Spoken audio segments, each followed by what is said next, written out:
Welcome to the 10th video in this series, Making Frogger with Godot. In this one, what we're going to do is set up our lanes and our lane items on those lanes so we can later avoid them and ride them. Before we go ahead and build this, I'd like quickly to have a word on how we're going to structure things. So in the game, we have a water region at the top here and a road region down the bottom. And each of these regions has 5 lanes. So we've got 10 lanes in total. And on those lanes, we have things scrolling from left to right. Now in the water region, the idea is to ride on top of the items. So we eventually ride and get into the home base.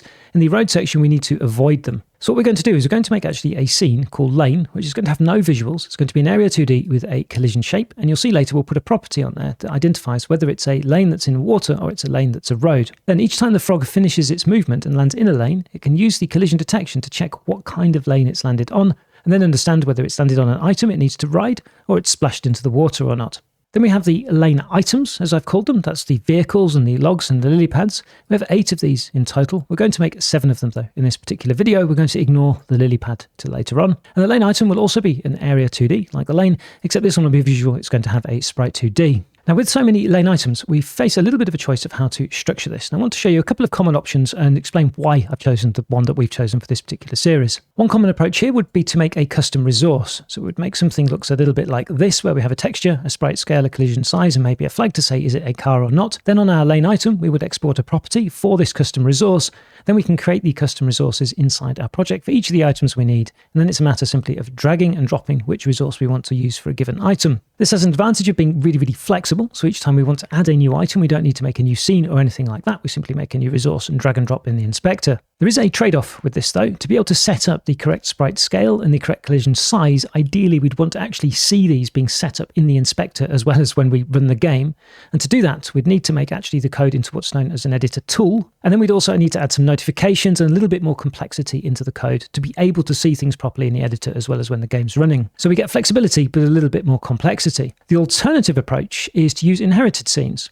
So we have our lane item scene, and then we make an inherited scene based on this. And we make one of these for each of the items. The advantage of this is it's very, very straightforward to set up. So when we make the inherited scene, we already get these nodes from our base scenes. We have nothing extra to add, and we can then visually set the sprite, the scale, and the collision shape size without messing around with editor tools and things like that. The disadvantage, of course, is that we end up with 7 or 8 scenes in the project instead of just one base scene. When I started preparing this series, I actually prepared both of these options, and in the end I've decided to go for the one you can see on the screen here. So we're going to create a lane item and then some inherited scenes for each of the items that we need. The reason being actually is that I'm aware that a lot of people doing this particular series will just be getting started with Godot, and it's probably overkill to already start doing editor tools, notifications and things like that, when it's far more straightforward, I think, just to have a few extra scenes like this. So this is the one that we're going to go for. So back inside the IDE, let's go ahead and create our lane scene. So we're going to make a new scene here, and then we'll add a new node, and that's going to be an area 2D, and we'll change this to lane, to Control S to save, and then inside the scenes folder, we can add our new lane. Then add a collision shape as a child, so a collision shape 2D, Control S to save again, and on the right-hand side, we can make a new rectangle shape. The extent of this will be 768 in the X, 6 in the Y, then the transform, let's put the X at 384 to move this in the middle, so we've got the collision shape in the middle here. I'll do Control S to save. Now we can actually go and lay out our lanes. So let's go back to the level here. I'll drag this down. And then what we'll do is we'll put a node as a container for our lanes, and we'll make this a node 2D so that we can move them all at once if we need to. So I'll add new and node 2D, and I'll call this water lanes. And then with the move tool selected, drag this down to here, which will be where the starting is. So I've got the snapping on at the top here. And then we can instantiate then an instance of our lane scene. Then duplicate this and drag it down, and I'll just duplicate them. And we have then our 5 lanes. Then we're going to get hold of the water lanes here. Do Control and D to duplicate again, change the name of this to road lanes. Then using the move tool, just drag all of these down like this as well. So we've got our water lanes and our road lanes. Now we need to be able to identify the type here. So what we'll do is go to the lane scene, and with the root node selected, we can add a new script inheriting area 2D, no default template, and lane looks good. I'll hit create, and we can delete the process here. And we need to give this a class name. So what I'm going to do is give this a class name of lane, I think. And writing that does remind me of something I did want to mention. The GD script style guide has the class name definitions before the extends. I prefer to put them afterwards. I am aware though of the style guide, so you don't need to send me emails reminding me that it's different to what I've done here.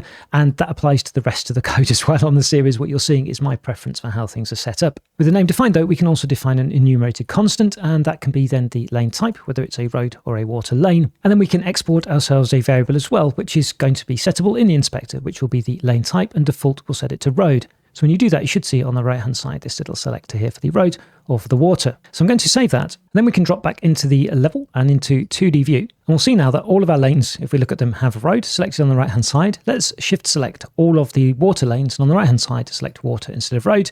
Do Control-S to save, and if we click through these, all of these should be water now, which is what the frog will use later to understand what kind of lane it's landed on. So now let's turn our attention to the lane item. So we'll make a new scene, plus again, and we want the area 2D here, and I'll call this lane item.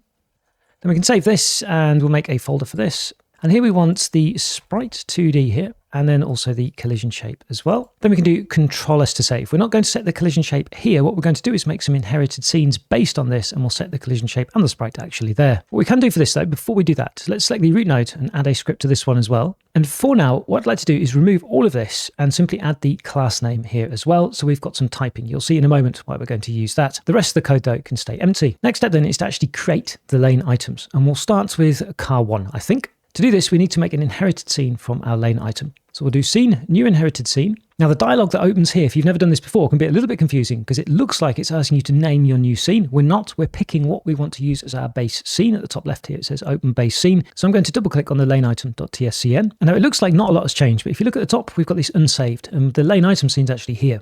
So this is our new scene. It's just not saved yet. On the left-hand side, you might notice, if you've never seen this before, the nodes have gone yellow. That's indicating that these nodes are what's known as immutable. We can't remove them. If I select the sprite 2D and hit delete, it says I can't do it. That's because this is inherited from a base scene, which is lane item. So any changes we make to the lane item base here will be reflected in all of our inherited scenes. What I'd like to do with this one though is change the name to lane item, and I'll call this car 1. Do Control-S to save, and I'll save this in the same folder as the lane item. Later on, we'll move these. So I'll click save. Then let's go to 2D view so we can see things and zoom in a little bit. Then selecting the sprite 2D, I'm going to hit the browse for the texture and select the carbon.png. Then on the right-hand side, go to the transform, and I've unlinked the scales here. So that's linked, unlinked. I'm going to set the Y to 0.9, purely because I know from a little bit of messing around, it fits the lane slightly better. Then for the collision shape, selecting the collision shape, we can make a new rectangle shape resource here, and then click on it. And the extents that I had were 64 in the X and 40 in the Y for the collision shape. That's about right, I think.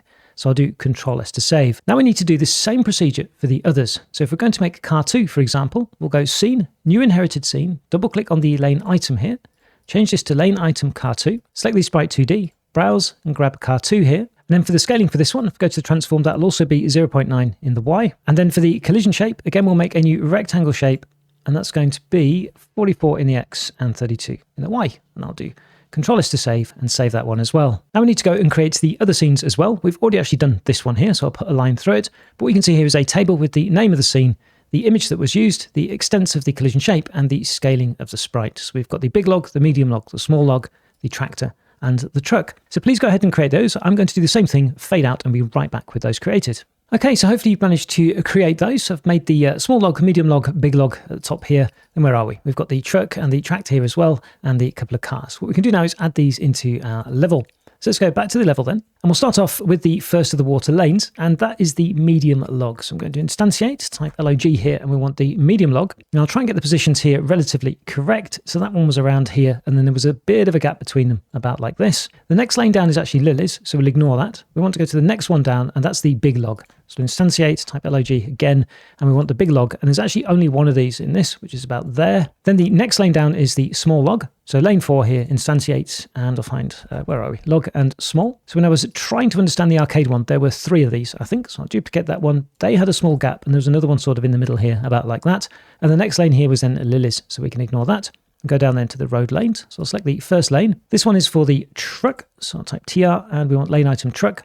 There are 3 trucks in this. There was a bit of a gap there, and I'll duplicate that one, and a gap there, and again, something in the middle like this. The next one, lane 2, I can remember this one because it was really, really fast on the arcade version. The Commodore 64 version was slow, but the arcade was fast. This one here is actually the Kart 2, I think, if I remember correctly. And these are about here to start with anyway. They're really, really quick though. So they're like this. There's just 2 of them, but they go really, really fast from left to right eventually. Then in lane 3, we have the Car 1. So I'll type car and Car 1.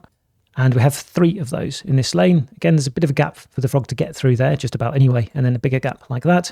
Then the next lane is the tractors. So I'll type TR, and we want the tractor in here. These were relatively evenly spread out. There were 3 of them, and it was about more or less like that, I think. And then finally, we've got the Car 2 again in the final lane. So I'll select that, instantiate lane item Car 2. And there are also 3 of these actually as well. slightly less evenly spaced than the tractors. It was more something like that. That should do. I'll do Control-S to save. So we should be able to run this now. We're not going to be colliding with them or anything like that yet, but we should now. Yes, we can see them on the screen. Cool. So I'll close that down, close down the output. Let's make sure that we can collide with them. For that, we need our frog scene. So I'll go into the scenes here and into the frog and double click on the frog scene. Go to the script view and open up the frog script. And then in the on area entered, so if we go down to here, what we want to do is check whether the area we've collided with is a lane item. So here we'll say elif area is lane item. And if it is, it will die. Now there will be more code in here later on when it comes to riding things. At the moment, this is just pure collision. So what we should find now if we run the game is that we're able now to collide with these. And I quickly want to check this out, that we can collide with all of these. Okay, it looks like it already, actually. Yep. So we can avoid, get up, and then at the moment, we're not going to ride, we're going to collide with the logs. That's okay. We'll cross that bridge later on. Let's just check the gap between the logs here as well. Can we get between? Yes, we can. Good. Excellent. You might have noticed when you crash into things, your frog goes behind them when it spins, and mine stays in front. Well, that's actually something I forgot to tell you about. I'd been messing around with things, testing it out before recording, and I'd actually set the frog in the frog scene here with the root node selected on the right-hand side in the canvas item in the ordering section. I'd set the Z index to 10 so it appears on top of everything else. Yours, if you haven't changed this, will be at 0. And when you crash with everything, you'll actually be behind them. So if you're wondering why yours is behind them, mine is in front, that's the reason. It's because I changed the Z index and then forgot to change it back. Okay, good. So that's set up our lane items. So I'll close that down and close down the output. And I think that's a good place to bring this particular video to an end. Thanks very, very much for watching and sticking with me through that. In the next one, what we're going to do is we're going to get these items actually moving from left to right or right to left and also wrapping around the screen. So I look forward to seeing you in that one.